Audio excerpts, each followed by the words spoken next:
ইরানের আকাশে নেমেছে আগুন, আর সেই আগুন নাকি উড়েছে প্রতিবেশীর উঠোন থেকে। হ্যাঁ, ইসরায়েলের হামলা নিয়ে এবার যা ফাঁস হয়েছে তা শুধু বিস্ময়কর নয়, বরং পুরো অঞ্চলের নিরাপত্তাকেই প্রশ্নবিদ্ধ করছে। ইরানে ইসরায়েলের চালানো সাম্প্রতিক হামলায় ব্যবহৃত ক্ষেপণাস্ত্র আর ড্রোন আসলে কোথা থেকে এসেছিল? সরাসরি ইসরায়েল থেকে, নাকি আশেপাশের বন্ধুপ্রতিম দেশগুলোর ভূখণ্ড ব্যবহার করে চালানো হয়েছে এই আক্রমণ?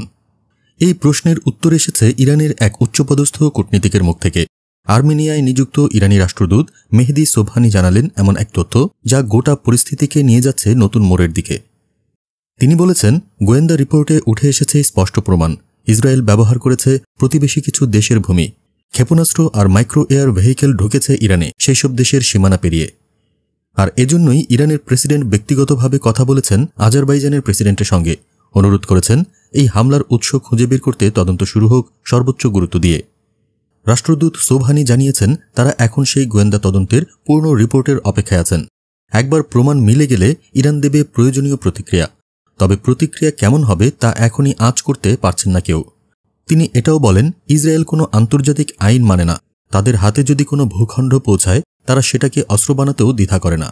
প্রতিবেশী রাষ্ট্র আজারবাইজান আশ্বস্ত করেছে তাদের ভূমি কখনো ইরানের বিরুদ্ধে ব্যবহার করতে দেওয়া হবে না। কিন্তু এই আশ্বাসে কি সত্যিই ভরসা রাখা যায়? এখন প্রশ্ন একটাই, ইসরায়েলের গোপন চাল কি এবার মুখোশহীন হয়ে পড়ছে? প্রতিবেশীদের ঘাড়ে ভর করে যদি হামলা চালানো হয় তাহলে এই লড়াই তো শুধু ইরান ইসরায়েলের মধ্যে সীমাবদ্ধ নয়, এটা গোটা অঞ্চলের ভেতরকার অবস্থার ভিত কাঁপিয়ে দেয়। এই খেলার শেষ কোথায়, আর কার ভূমি ব্যবহার করে চালানো হচ্ছে এই যুদ্ধ? উত্তর এখনো আসেনি, কিন্তু ঝড় আসন্ন।